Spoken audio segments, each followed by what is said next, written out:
Hello നമസ്കാരം. കാതോർക്കാമിന്റെ പുതിയ വീഡിയോയിലേക്ക് സ്വാഗതം. വീഡിയോ ഇഷ്ടമാവുകയാണെങ്കിൽ ചാനൽ സബ്സ്ക്രൈബ് ചെയ്യാനും വീഡിയോ ലൈക്ക് ചെയ്യാനും മറക്കരുത്. വീഡിയോയിലേക്ക് പോകാം.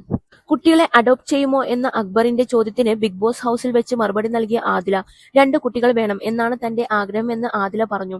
ഒരു കുഞ്ഞിനെ അഡോപ്റ്റ് ചെയ്യും, ഒരു കുട്ടിയെ പ്രഗ്നൻസിയിലൂടെയും വേണമെന്നാണ് ആഗ്രഹിക്കുന്നത് എന്ന് ആദില പറഞ്ഞു. IVF വഴിയാണ് നോക്കുന്നത് എന്ന് അക്ബറിനോട് നൂറയും പറഞ്ഞു. ഡോണറെ നോക്കുന്നുണ്ട്, ഡെലിവറി തനിക്ക് പേടിയാണ്, സറോഗസി വഴിയും നോക്കുന്നുണ്ടെന്ന് ആദില പറയുന്നു. ഞങ്ങളിൽ ഒരാൾ ക്യാരിയിങ് ആവും എന്ന് നൂറയും പ്രതികരിച്ചു. കുട്ടികളെ വേണമെന്നതിനെക്കുറിച്ച് പല അഭിമുഖങ്ങളിലും ആദിലയും നൂറയും പറഞ്ഞിട്ടുണ്ട്. ഇതിനു വേണ്ട ഡോണർ ഉൾപ്പെടെയുള്ള കാര്യങ്ങളിൽ തീരുമാനങ്ങൾ എടുക്കേണ്ടതുണ്ട്. ഞങ്ങൾ റിലേഷൻഷിപ്പിലായിട്ട് 7 വർഷമായി, 3 വർഷമായി ഒരുമിച്ച് താമസിക്കുന്നു എന്നും അക്ബറിനോട് ഇരുവരും പറഞ്ഞു. നിങ്ങൾ വിവാഹിതരാണോ എന്ന അക്ബറിന്റെ ചോദ്യത്തിന് ലീഗലി അത് സാധിക്കില്ല എന്നാണ് ഇരുവരും മറുപടി കൊടുത്തത്. വിവാഹ റിസപ്ഷൻ വയ്ക്കാം എന്ന് ആദില പറഞ്ഞു. എന്നായിരിക്കും അതെന്നും ഇപ്പോൾ പറയാൻ പറ്റില്ല. ചില കാര്യങ്ങൾ ശരിയാവാനുണ്ട്. ഞങ്ങളുടെയൊക്കെ റിസപ്ഷന് വിളിച്ചാൽ ഈ പാട്ടുകാരൻ വരുമോ എന്നും അക്ബറിനോട് ആദില ചോദിച്ചു.